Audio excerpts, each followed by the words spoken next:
I think you make that decision at some point in this race, what you came for. The Mongol Derby is really one of those old-timey adventures. It's like the definition of unhinged. It's terrifying, but it's a good kind of terrifying. The longest, toughest horse race in the world. If it was the second longest, we wouldn't be here.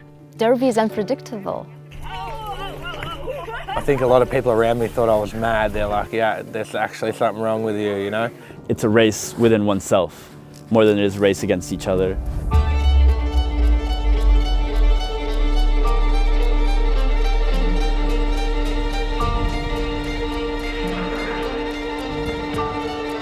Just thinking about it makes my hands sweat. Finding a challenge that can really stretch both your physical and your mental stamina, that's the essence of sport. I think there's this embedded spirituality in the land, in the people, in the horses. Just a complete freedom. It gives your soul room to stretch. It's more than just a race. It's also about finding yourself. The only way you're getting me off here unless I've got a bone sticking out, mate, so. 5, 4, 3, 2, 1. Yeah! Oh shit, rider. We got one rider down. The Mongol Derby is the world's longest horse race. It's based on Genghis Khan's ancient postal system, and it is a multi-horse race that covers 1,000 kilometers of the Mongolian steppe, riding semi-wild horses. So it's the longest horse race in the world, and probably the toughest horse race in the world, but it's tough on the riders, not the horses. The start was unbelievably scary, just a rush. 45 people just in a mad dash off that line, and man, those marmot holes, it's just so dangerous. There's people going down, and I feel terrible for them. Their race ended immediately, some of them. We got one rider down.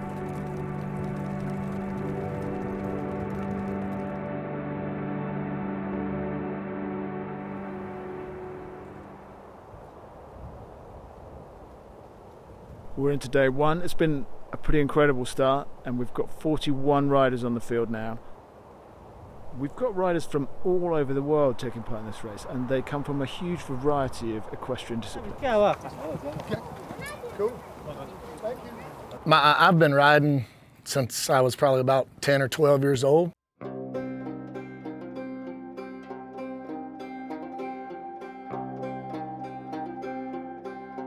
I am the first professional rodeo cowboy that's ever come. There's been some ranch cowboys and things like that come, but first rodeo guy. I actually just retired after 25 years.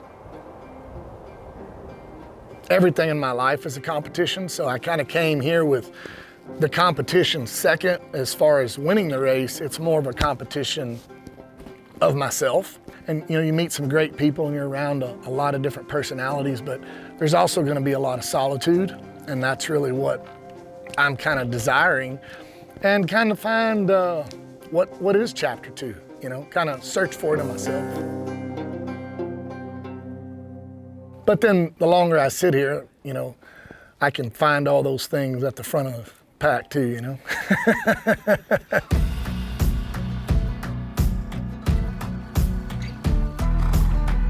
We've had the start this morning, quite an eventful start. Looked nice and calm to start off with, and I thought, great, they're away. And then within 500 meters, somebody hit the deck.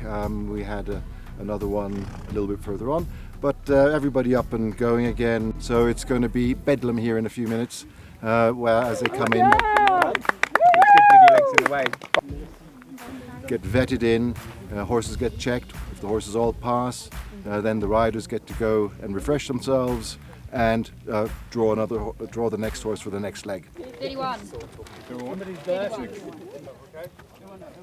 Give me another one of these ones.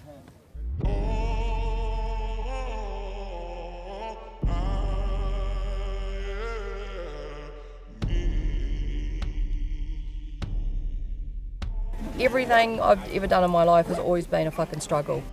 I really want to see how far I can go. You know, this kind of stuff fascinates me because I'm like, how low can I go, man?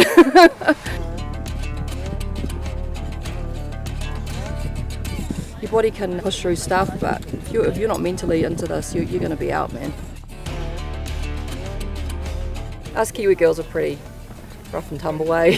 Three others or two others in there. Oh, shit. Hello.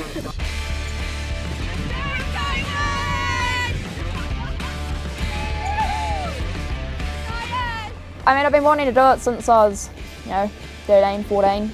I always said I was going to do it, and I got told I wouldn't. Watch me.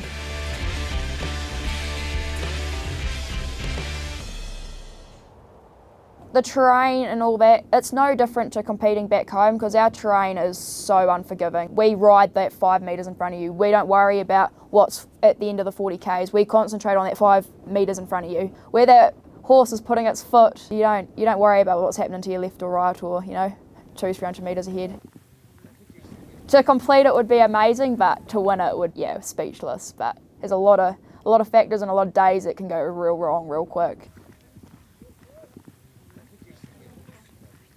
Galloping in, going through the goat herd, there's a young Kiwi girl, and she's got 3 minutes to go.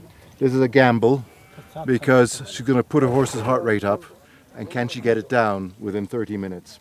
The other rider to our right is walking in, and it might be worth just taking a time penalty rather than a vet penalty for too high a pulse. It's going to be interesting to see what happens in the next half hour, whether this horse that's galloping in, whether its heart rate comes down within 30 minutes. AWA, it is before 7 o'clock. Yeah. AWA, yeah, perfect.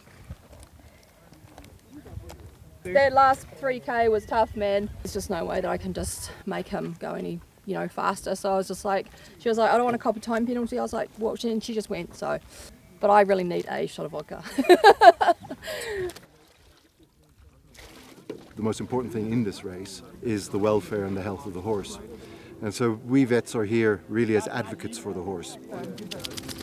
Oh, bro, come on. Animal welfare is kind of baked into the structure of the race. We have a very strict heart rate rule which maintains a good metabolic health of the horses. The horse themselves only ride sort of 20 miles or so, which is well within the capability of these horses. They're all vetted and carefully vetted before they come onto the race. They're vetted before the rider gets on the horse. They're vetted after the rider gets on the horse. Riders are heavily penalised if there's any sense that they're treating their race competitiveness above the welfare of the horse. So it's kind of front and centre of everything we do. Within 30 minutes, the horse's heart rate has to be down at 56 beats per minute or less. If the horse's heart rate is above 56 at 30 minutes, the rider incurs what's called a veterinary penalty. The first one is 2 hours, then 3 hours, and then 4 hours. The rider who gallops along and doesn't realize that their horse is lame is not demonstrating good horsemanship, as opposed to the one who notices and is taking care of his horse. And that's the art of horsemanship, getting to feel the animal, the feeling for the animal, and be able to relate to it and make it work together with you to get from A to B.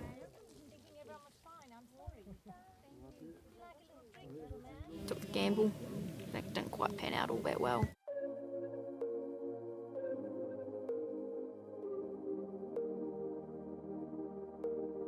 It's been real good. I've never ridden a horse with this much heart in my whole life. It's amazing. We've ridden 90 kilometers today, something like that, and I never passed one fence.